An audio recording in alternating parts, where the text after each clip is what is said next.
If you look at everything Trump talks about long enough, a strange thing happens to your understanding. Ukraine stops looking like Ukraine, China stops looking like China, and NATO stops looking like NATO. They stop looking like separate issues. Let me explain. They start looking like one problem viewed from different angles. And once you see that, the chaos in Trump's decision making disappears. And what replaces it isn't comforting, rather, it's coherent.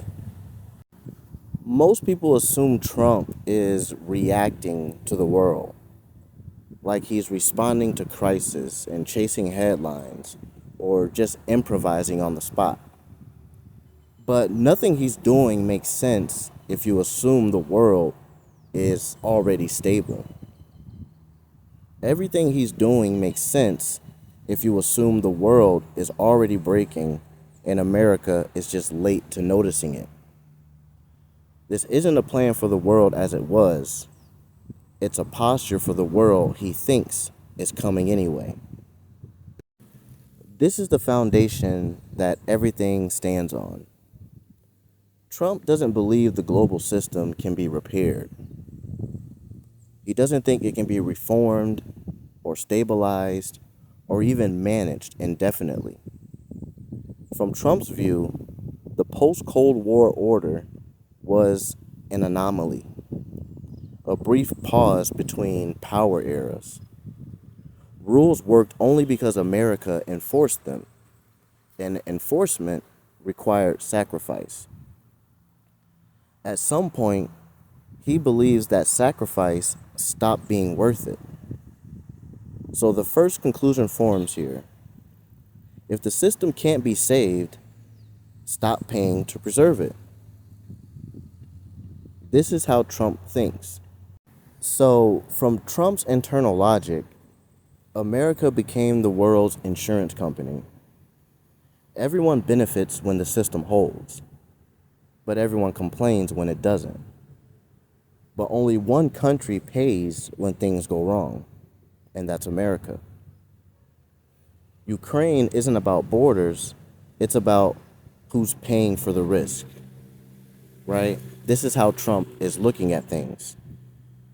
NATO isn't about solidarity, it's about who's free riding on protection. Who are the freeloaders?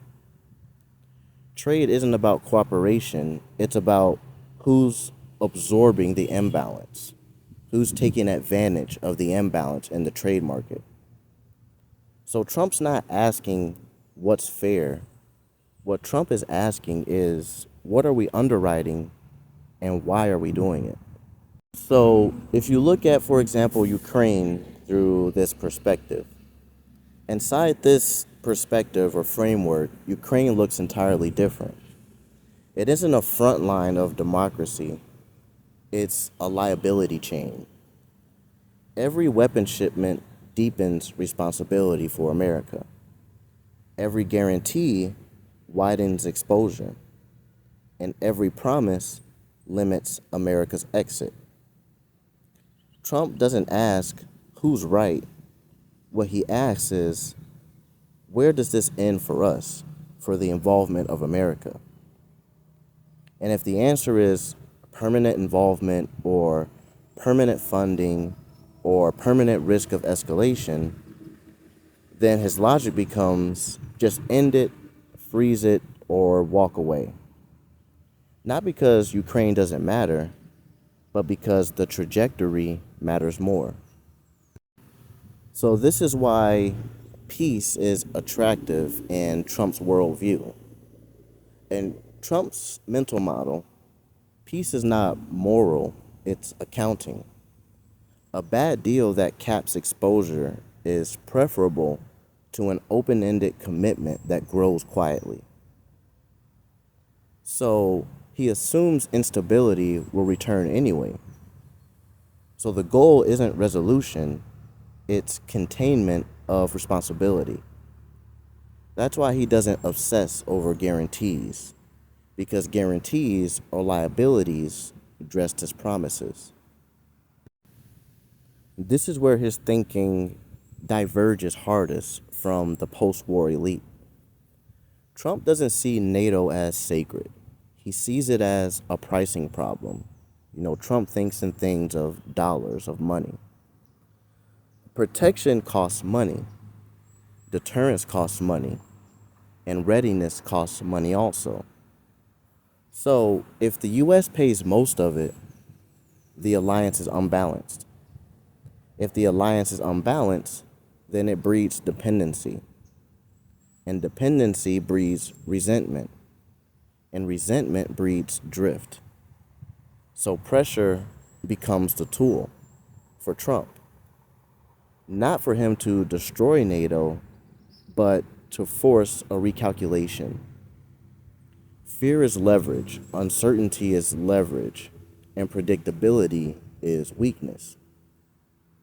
So if we apply this mindset to China, and this is the part people usually miss, most people do. China is not one issue among many. It is the measuring stick.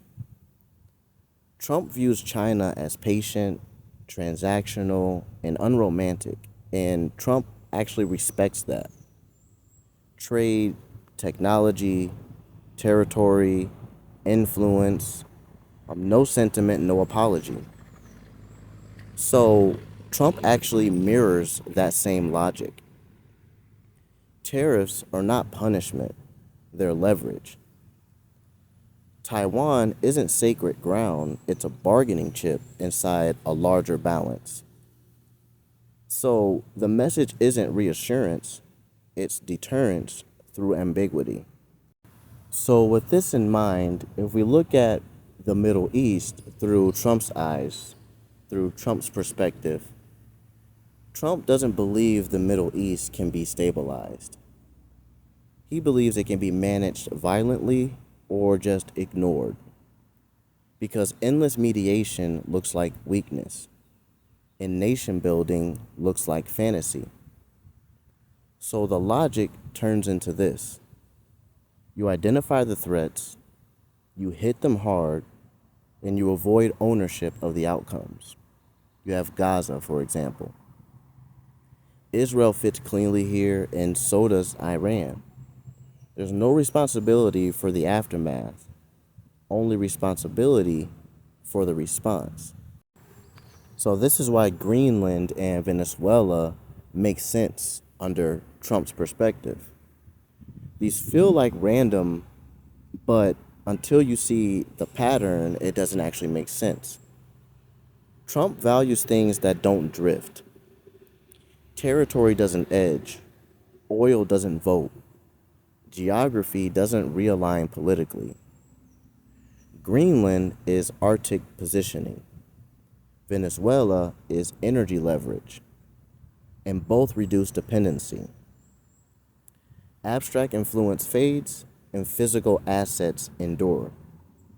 This is the 19th century logic, but in a 21st century world. So we can also look at Mexico and the cartels. Here's the crucial internal move. Trump collapses distinctions. Crime becomes warfare. Borders become front lines. And cartels become foreign enemies. Why? Because legal frameworks limit action, and war frameworks expand it. He isn't escalating, he's changing the category. Once something is security, restraint weakens, speed increases, and permission expands. So with that all said, this is the world that Trump is preparing for, just to add it all up so that way you can get the full picture here. Trump is preparing for a world where the rules don't hold, where alliances wobble and supply chains fracture. Power concentrates regionally around the world. So you have the Middle East, Western Hemisphere, Asia, Europe. All of that are regional powers, and he's thinking in a way that power concentrates in separate regions. Trump doesn't believe that America can prevent this. He believes America must arrive early, positioned, armed, less obligated, and more flexible.